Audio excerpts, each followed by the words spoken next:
मुंबई हमलों का गुनाहगार और मोस्ट वांटेड आतंकवादी दाऊद इब्राहिम के बारे में यह खबर है कि पाकिस्तान के कराची शहर, जहां बीते कई सालों से उसने अपना सुरक्षित ठिकाना बना रखा था, में उसके बंगले में ही उसे जहर देकर मारने की कोशिश की गई है।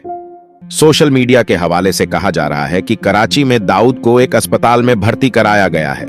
उसकी हालत नाजुक है और डॉक्टर्स की टीम उसके इलाज में जुटी है। हालांकि उसे सामान्य रूप से बीमार होने की बात कहकर अस्पताल में भर्ती कराया गया है।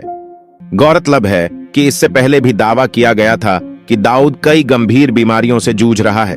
पिछले दिनों चर्चा थी कि गैंग्रीन के कारण कराची के एक अस्पताल में उसके पैर की 2 उंगलियां काट दी गई थीं। हालांकि इस बात की भी पुष्टि नहीं हो पाई थी।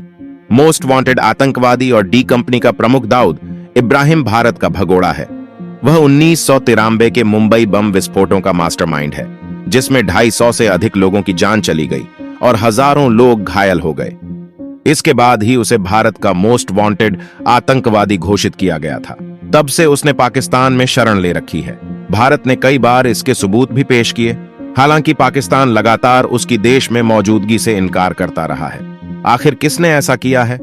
वे कौन सी शक्तियां हो सकती हैं जो दाऊद को उसके घर के भीतर जहर दे सकती हैं? इसके पीछे खुद पाकिस्तान की कोई एजेंसी है या फिर भारत और अमेरिका में से किसी का हाथ है?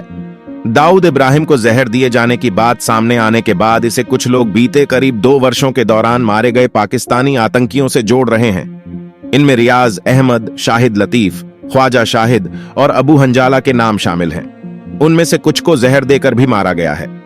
पाकिस्तान में छिपे ये सभी आतंकवादी भारत की मोस्ट वांटेड लिस्ट में थे।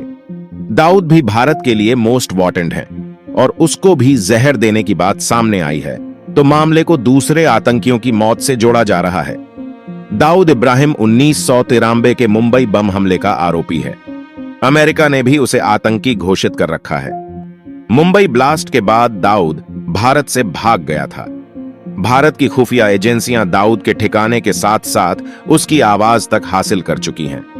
खुफिया एजेंसियां पाकिस्तान में उसके उन ठिकानों तक भी पहुंची जिन्हें वह अब तक दुनिया भर से छिपाता रहा है।